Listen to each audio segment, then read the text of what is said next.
Unit 4 BSc second year differential equations का इसके part 3 upload कर रहे हैं। इसमें हम स्टैंडर्ड फॉर्म सीखेंगे डिफरेंशियल इक्वेशन के। तो स्टैंडर्ड फॉर्म इसके 4 हैं। हम पहला स्टार्ट करेंगे। तो स्टैंडर्ड फॉर्म फर्स्ट ये किस टाइप का होता है? तो देखिए, इक्वेशन ऑफ द फॉर्म, यदि हमारी डिफरेंशियल इक्वेशन इस टाइप में हो कि F of P Q, F is a function only P Q equal to 0, मतलब the equation involving only P and Q, समीकरण हमारी जो अवकल समीकरण इसमें केवल पी और क्यू हो, not involving X Y Z, उस फंक्शन हमारी जो डिफरेंशियल इक्वेशंस में एक्स वाई जेड नहीं होने चाहिए। तो पी मीन्स जानते हैं हम, पी मीन्स होता है del Z upon del x and Q means del Z upon del Y. तो del Z upon del X को पी से डिनोट करते हैं, del Z upon del Y को क्यू से करते हैं। तो जब हमारी स्टैंडर्ड फॉर्म फर्स्ट, जिसमें हमारी अवकल समीकरण जो भी हमारी डिफरेंशियल इक्वेशन दे रही है, इसमें केवल पी और क्यू हो और एक्स वाई जेड नहीं हो, तो उसे कहते हैं स्टैंडर्ड फॉर्म फर्स्ट। तो हम जो हमारे चारों फॉर्म हैं उसमें हम यहाँ पर सीखेंगे कंप्लीट इंटीग्रल निकालना। कंप्लीट इंटीग्रल मतलब पूर्ण समाकलन। फिर सीखेंगे हम उसका विचित्र हल निकालना, सिंगुलर सॉल्यूशन निकालना, और जनरल सॉल्यूशन व्यापक हल। तो 3 हल देखेंगे। कंप्लीट इंटीग्रल मतलब पूर्ण समाकलन, जनरल सॉल्यूशन मतलब व्यापक हल, सिंगुलर सॉल्यूशन मतलब विचित्र हल। तो 3 चीज कैसे निकालेंगे इसको देखिए। तो सबसे पहले हम निकालेंगे कंप्लीट इंटीग्रल।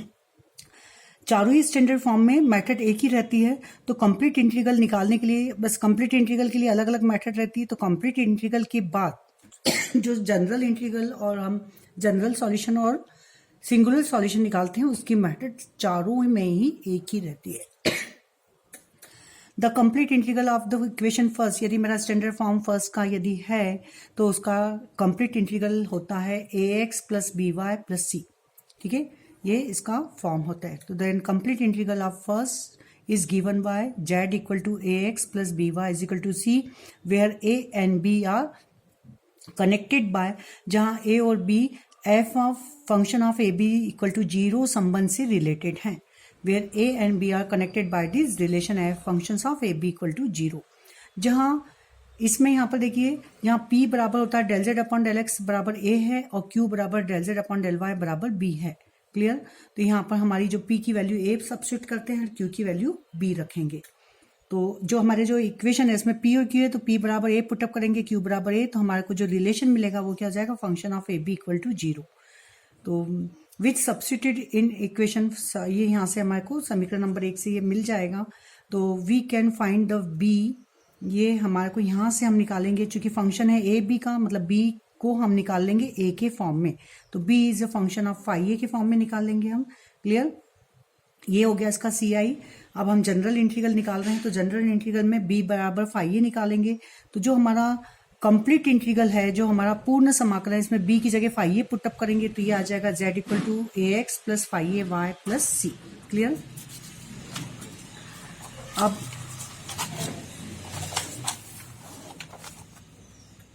जनरल इंटीग्रल में अब c बराबर साई ए और ले लेंगे, तो z बराबर हो जाएगा A X plus phi A Y plus psi A.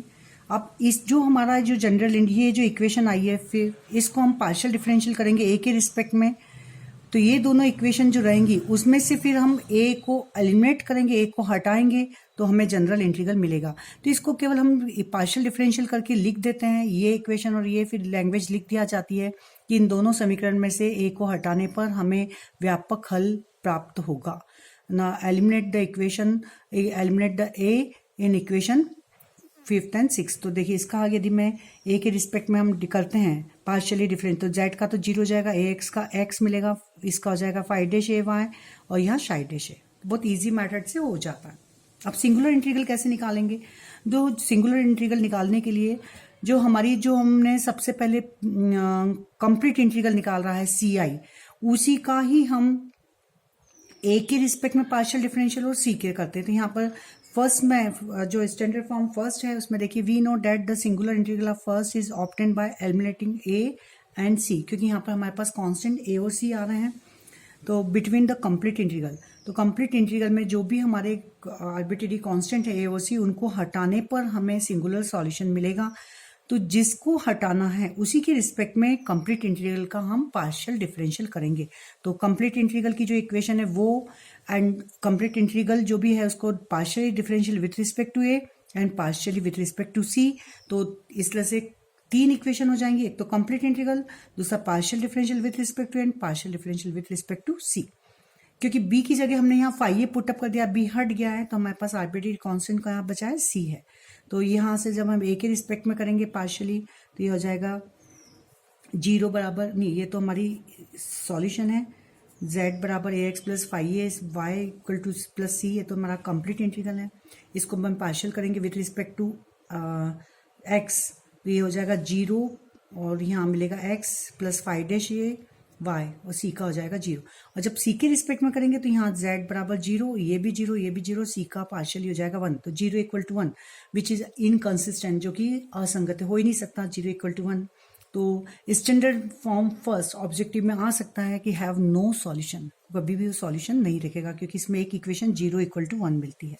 Clear? अब इसको एक क्वेश्चन से हम समझ रहे हैं। यहाँ पर यहाँ लिख दिया है कि 0 equal to 1, clearly the last relation means is impossible, this implies that the equation standard form first have no singular solution. क्यों है? क्योंकि एक इक्वेशन हमें इस तरह की मिलती है।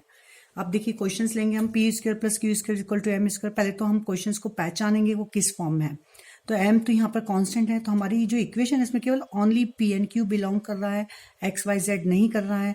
तो the given equation in standard form first, ठीक है, तो डेट इज द फॉर्म लिखेंगे कि the given equation is the form F of function of P Q equal to 0, hence is complete integral, hence is यहाँ लिखेंगे। तो इसका solution क्या होगा? इसका सॉल्यूशन होगा हमारा z equal to A X plus B Y is equal to C, जहां पर रिलेशन क्या है, यहाँ पर p बराबर a रखेंगे, q बराबर b, तो यहाँ हो जाएगा रिलेशन हमारा where A square plus B square is equal to M square. Clear?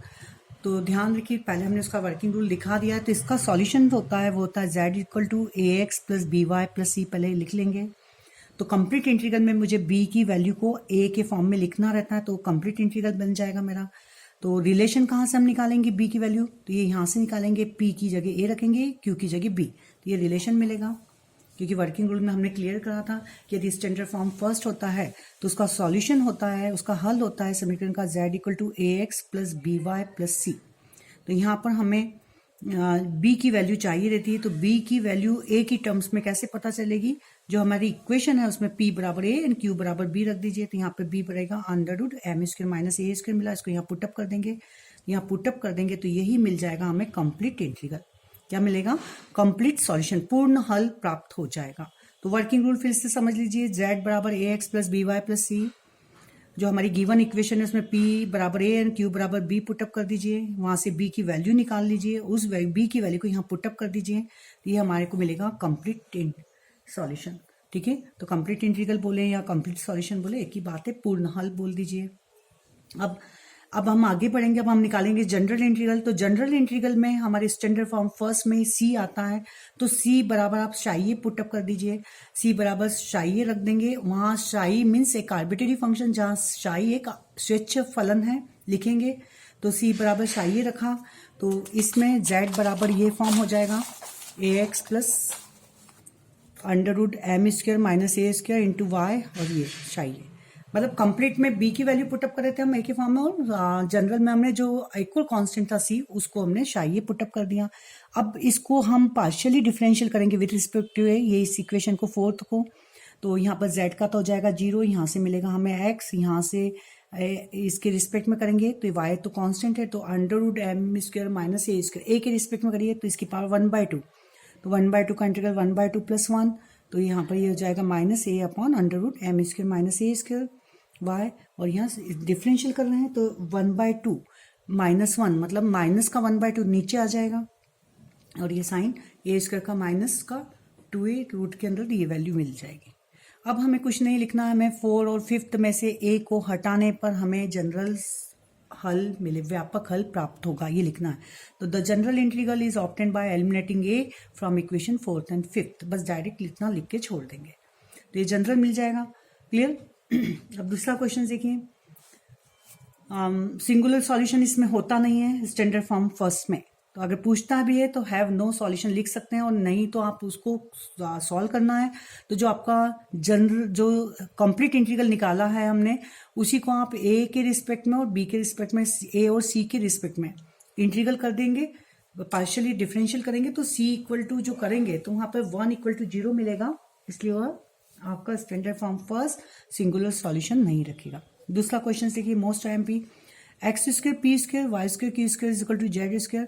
अब हमारे पास में स्टैंडर्ड फॉर्म फर्स्ट में ओनली पी क्यू था, अब यहाँ पर x भी आ रहा है, y भी आ रहा है, z भी आ रहा है। तो देखिए इसको मैं इस क्वेश्चन को हम चार पिट मैथड से भी सॉल्व कर सकते हैं, पर अगर वो बोलते हैं स्टैंडर्ड फॉर्म फर्स्ट से सॉल्व करिए तो इसको हम पहले चेंज करेंगे। तो चेंज ऑफ द वेरिएबल कैसे होगा, यहाँ पर the given equation can be transform to standard form first. तो यहाँ पुट करेंगे हम x equal to E X, Y equal to E to the power Y capital x है, ध्यान रखिए, y equal to E to the power capital y and z equal to E to the power capital z। तो ये capital z में convert करा, means यहाँ से हम देखेंगे टेकिंग लॉग बोथ साइड, तो कैपिटल x बराबर log x small, capital y बराबर log y small y and capital z बराबर लॉग z। इस तरह से हमें ये मिल जाएगा। अब p निकालेंगे और q निकालेंगे। तो p मीन्स क्या है, p है हमारा del z upon del x, small del z upon del x। तो इसको लिख सकते हैं हम del z upon capital del x, capital del x upon del x एंड डेल z upon del y upon del x। इस तरह से p को हम लिखेंगे। तो क्योंकि यहाँ पर हमारा जो z है is a function of x and y both, तो p मिलेगा del x upon x, capital x हमारा log x, तो log x का x के रिस्पेक्ट में हम डिफरेंशियल करेंगे तो 1/x, और log y का x के रिस्पेक्ट में तो 0। तो यहाँ से हमें मिलेगा del z upon del x 1 upon x, मतलब px बराबर del z upon del x। इसी तरह से डेल z अपॉन q को निकालेंगे तो डेल z अपॉन ये px निकला है, del z upon del x capital x है, इसको स्मॉल में कन्वर्ट करेंगे हम, तो यहाँ पे इसको लिख सकते हैं del z upon del z small del z, ये कैपिटल z है और कैपिटल x है, तो डेल स्मॉल डेल z है, ये स्मॉल है, इस तरह से लिखा। तो del z upon del x की वैल्यू हमारी अभी निकाली हमने, ये स्मॉल है और ये कैपिटल है, ध्यान रखिए ये स्मॉल, तो स्मॉल की वैल्यू px निकाली, तो यहाँ वैल्यू पुटअप कर दी px। तो del z upon del x बराबर हो गया, इसकी value del z upon del z क्या है, कैपिटल z है हमारा, कैपिटल z जो है वो है log z। तो कैपिटल z का z के रिस्पेक्ट में हम डिफरेंशियल करें तो 1/z, तो ये हो गया 1/z इंटू px, मतलब px अपॉन z। तो px इक्वल टू आ जाएगा z del z upon del x। इसी तरह से qy इक्वल टू आ जाएगा z del z upon del y। तो जो हमारी जो वैल्यू है उसमें पुटअप करेंगे हम px बराबर z del z upon del x और qy बराबर z del z upon del y। इस क्वेश्चन को आप एक आध बार फिर से करिए क्योंकि मोस्ट आईएमपी क्वेश्चन है ये। अब यहाँ पर हमारी जो इक्वेशन बिकम्स px और qy की वैल्यू पुटअप करेंगे तो इक्वेशन हमारी बन जाएगी z square del z upon del x का whole square plus z square del z upon del y का whole square equal to z square common लेके हट जाएगा, तो ये del z upon del x का whole square del z upon del y का square equal to 1। इसको मानेंगे हम कैपिटल P, इसको कैपिटल Q। अब हमारी इक्वेशन में केवल PQ आ रहा है, मतलब स्टैंडर्ड फॉर्म फर्स्ट में ये अब आई है, क्लियर। तो कैपिटल P बराबर del z upon capital del x and Q capital Q बराबर del z upon del y। ध्यान रखिए कब स्मॉल और कब कैपिटल लेना है, ठीक है। तो कैपिटल P और Q में कन्वर्ट होना है क्योंकि बाद में हम इसकी वैल्यू को पुटअप करेंगे। तो ये आ गया हमारा which is the standard form first. तो कंप्लीट सॉल्यूशन जो integral is given by z बराबर हम देते थे ax plus B Y plus C. यहाँ पर हम कैपिटल x लेंगे क्योंकि हमारे यहाँ P और Q में कैपिटल x और कैपिटल y है, तो a capital x plus B Y plus c, where relation p की जगह a रख देंगे, q की जगह b रखेंगे, तो a square plus B square equal to 1। यहाँ से निकालेंगे b की वैल्यू जो आएगी उसको हम इसमें पुटअप कर देंगे तो हमारे को मिलेगा कंप्लीट इंटीग्रल, क्लियर।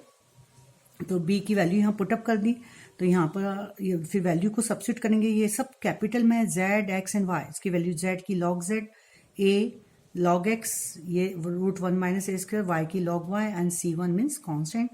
इसको देखिए जब भी कभी आपके साथ में कांस्टेंट के साथ में a और रूट 1 माइनस ए स्क्वायर आता है तो हम जानते हैं कि a बराबर यदि हम साइन x लें, साइन अल्फा ले लें, कुछ भी ले लें, तो 1 माइनस ए स्क्वायर रूट में ये हो जाएगा 1 माइनस साइन स्क्वायर एक्स में कॉस, ये चेंज हो जाते हैं। तो यहाँ पर हम a बराबर कॉस अल्फा और c1 बराबर लॉग सी लिया मैंने क्योंकि लॉग में ही सबको कन्वर्ट कर रहे हैं। तो a बराबर कॉस अल्फा, तो ये हो जाएगा 1 minus cos square alpha means sine alpha हो जाएगा ये। तो यहाँ होगा लॉग z बराबर कॉस अल्फा लॉग x। अच्छा, cos alpha log x means ये आगे चला जाएगा, हमें मालूम है a to the power log b यदि होता है तो मीन्स ये हो जाता है लॉग ऑफ b की पावर a, ये हो जाएगा लॉग x की पावर कॉस अल्फा। इधर से ये साइन में चलना है, y की पावर साइन अल्फा हो जाएगा, ये लॉग सी। लॉग को अगर हम हटा रहे हैं तो ये हो जाएगा z, ये सब प्लस में मतलब मल्टीप्लीकेशन में हो जाएंगे, तो C X to the power cos alpha, ये है आपका sine alpha, Y to the power sine alpha, and C ये लिख दिया और लॉग सब में हट जाएगा। तो ये हमें मिल गया यहाँ पर, ये इसका pi most time P question है ये। अब जनरल इंटीग्रल के लिए मैंने बताया था, जनरल इंटीग्रल में कुछ नहीं करना, सी की जगह में फाई ए पुटअप करना है, तो इसमें सी की जगह फाई ए पुटअप करा, वेयर लिखेंगे जी सी की जगह शाई ए, जहाँ शाई आर्बिट्रेरी फंक्शन है। फिर इस सी को ही हमें जो निकाला है सी बराबर शाई ए पुटअप करके फिर रख दिया। अब शाई अल्फा रखा क्योंकि यहाँ पर अल्फा यूज हो रहा था। अब इसी को partial differential with respect to alpha कर देंगे, तो यहाँ हो जाएगा 3 फंक्शन है उसके, तो जेड का तो हो जाएगा 0 psi dash alpha, x cos alpha, y sine alpha. फिर हम करेंगे साई अल्फा को ऐसे ही रखेंगे, इसका डिफरेंशियल करेंगे विद रिस्पेक्ट टू अल्फा। तो ये देखिए यहाँ एक्स कांस्टेंट जैसा बिहेव कर रहा है और ये हमारा फंक्शन है, तो हो जाए a to the power x का होता है differential a to the power x log x. तो वेयर एक्स, यहाँ एक्स डायरेक्ट नहीं है, तो यहाँ पर ध्यान रखिए एक्स की पावर कॉस अल्फा, और कॉस अल्फा का डिफरेंशियल क्या होगा, माइनस का sine alpha and log x, तो ये स्टेप आएगी। ठीक है, इसी तरह से इसका जब करेंगे तो Sai alpha x cos alpha, इसलिए वाई साइन अल्फा और साइन अल्फा का डिफरेंशियल कॉस अल्फा और लॉग वाई, इधर आएगा कॉस अल्फा का differential minus sine alpha and log x, और ये इसको ऐसे ही रखा है, इसका डिफरेंशियल करा है यहाँ पर। तो ध्यान रखिए d by d x, d by d alpha x cos alpha means क्या होगा, x cos alpha x to the power cos alpha and cos alpha का डिफरेंशियल माइनस साइन अल्फा और साथ में आएगा लॉग एक्स। क्लियर, तो इस तरह से बन गया है, ये हमारा जनरल इंटीग्रल बन गया। अब हम सिंगुलर निकालेंगे, तो सिंगुलर के लिए z बराबर सी यही लिया हमने, उसको हम अल्फा के रिस्पेक्ट में डिफरेंशियल करा निकाल लिया, और सी के रिस्पेक्ट में भी पार्शियल करेंगे क्योंकि सेम वही मेथड है, इसमें 2 वेरिएबल रहेंगे आपके अल्फा और सी, तो सी के रिस्पेक्ट में करेंगे तो ये स्टेप आएगी। यहाँ से आपको मिलेगा singular solution, it is clear, z equal to del Z upon del c equal to 0 means z equal to 0 taking integral both side. तो ये हमारे सिंगुलर सॉल्यूशन निकले। अब स्टैंडर्ड फॉर्म सेकंड, देखिए ये जो फर्स्ट वाला जो क्वेश्चन है इसको हम एक नई मेथड चारपिट्स मेथड है, उससे भी हम स्टैंडर्ड चारों फॉर्म को हम चारपिट से कर सकते हैं। ठीक है, तो अब Charpit method means most IMP, पर स्टैंडर्ड फॉर्म फर्स्ट सेकंड ये जो रहते हैं आपके शॉर्ट क्वेश्चंस लॉन्ग में कभी आते हैं। तो स्टैंडर्ड फॉर्म सेकंड में हमारा अब जो पहले फॉर्म में पी क्यू था, इसमें जेड भी शामिल है। Equation of the form function of z p Q equal to 0 इस टाइप से रहेगा। Equation on involving p q and z only, तो यदि हमारे फंक्शन में जेड पी क्यू हैं तो इसमें हम करेंगे इसका वर्किंग एक्स बराबर, हम इसको small x plus a y लिखते हैं, कैपिटल एक्स बराबर, where a is a constant, mean z is को फंक्शन बना लेते हैं हम एक्स का। यही हमारा फर्स्ट का सॉल्यूशन होता है। तो जहाँ p बराबर del Z upon del x and q बराबर देखिए del Z upon del y होता है, तो इस तरह से लिखा है, तो ये आया। तो आपको फर्स्ट वर्किंग रूल जो है यहाँ पर p बराबर रखना है del Z upon del x, पहले तो कैपिटल एक्स बराबर ये चूज करना, एंड p बराबर del Z upon del x and q बराबर a del Z upon del x, इसको याद रख लीजिए बस। मतलब हमारा जो फंक्शन है, जो इक्वेशन है वो हो जाएगी z p की जगह del Z upon del x and q बराबर a del Z upon del x. तो एक ऑर्डिनरी डिफरेंशियल इक्वेशन में कन्वर्ट हो जाएगी, मतलब लीनियर इक्वेशन या सेपरेशन ऑफ वेरिएबल, उससे हम इसको सॉल्व कर लेंगे। तो उसको सॉल्व करने से हमें कंप्लीट इंटीग्रल मिल जाएगा। फिर कंप्लीट इंटीग्रल के बाद में जनरल इंटीग्रल के लिए जैसे यहाँ लिखा, देखिए इसका वर्किंग रूल स्टैंडर्ड में हमारी जो इक्वेशन है function of z p Q equal to 0 form में होगा, तो put p equal to del Z upon del x and q बराबर a del Z upon del x रखेंगे यहाँ पर। अब यहाँ पर यह ध्यान रखिए कैपिटल एक्स है। अब यहाँ सॉल्व दिस इक्वेशन, तो पुट फिर आखिरी में जब हम जो सॉल्यूशन मिलेगा उसमें कैपिटल एक्स में आएगा, तो कैपिटल एक्स की जगह एक्स प्लस ए वाई रखिएगा, तब जाके हमें कंप्लीट इंटीग्रल मिलेगा। जनरल इंटीग्रल में जो हमारा फंक्शन है इक्वल टू 0 जो ये आया है कंप्लीट इंटीग्रल वाला, वो मैं उसको लेंगे। उस कंप्लीट इंटीग्रल जो हमारा जो यहाँ से मिला है उसको एफ ऑफ 0 मैंने कहा है, जो कि 2 आर्बिट्रेरी कांस्टेंट रखेगा a और b, तो b की जगह हम वहाँ पर रख देंगे फाई ए, b को रिप्लेस करेंगे फाई ए से, b को मतलब हमारी इक्वेशन में b बराबर फाई ए का फंक्शन, तो उस फिर फाई ए से रिप्लेस करने के बाद जो इक्वेशन आएगी उसको a के रिस्पेक्ट में पार्शियली डिफरेंशियल करेंगे, तो ये वाली इक्वेशन और उसी इक्वेशन को ए के रिस्पेक्ट में जो हमने पार्शियली डिफरेंशियल करा है, उन दोनों इक्वेशन में से ए को एलिमिनेट करने पर हमें क्या मिलेगा, जनरल इंटीग्रल, जैसा कि हम करते हैं। तो means f equal to 0 means ये क्या है, कंप्लीट इंटीग्रल, और कंप्लीट इंटीग्रल में ही हमने b बराबर फाई ए रखा है। क्लियर। तो जो इक्वेशन बनी उसी को पार्शियल डिफरेंशियल करा विद रिस्पेक्ट टू ए, तो जो नई इक्वेशन बनी ये, और इसमें से ए को हटाने पर हमें जनरल इंटीग्रल मिलेगा। इसी तरह से सिंगुलर सॉल्यूशन पर आ जाइए। सिंगुलर सॉल्यूशन मतलब विचित्र हल में जो मेरा कंप्लीट इंटीग्रल है एफ ऑफ 0, ठीक है, उसमें दो कांस्टेंट हैं। Complete integral contains two arbitrary constant a and b. तो जो हमारी कंप्लीट इंटीग्रल है उसी को हम करेंगे partially differential with respect to A and partially differential with respect to B.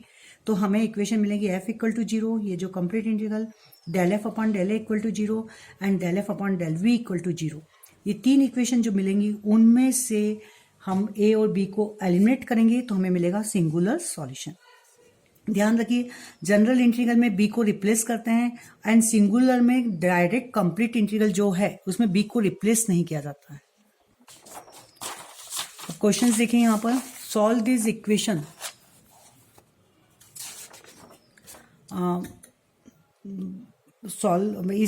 इसके जो सॉल्यूशन है मैं पार्ट 4 उसमें कंप्लीट करवाऊंगी। तो पार्ट 4 एक नया बनाएंगे। तो यहाँ पर अभी मैं standard form first and second पर एंड कर रही हूँ। सेकंड के जो क्वेश्चंस लेंगे एंड थर्ड फोर्थ के पार्ट 4 में हम करवाएंगे। प्लीज़ जिसने चैनल को सब्सक्राइब नहीं किया है सब्सक्राइब कीजिए। Thanks for watching this video.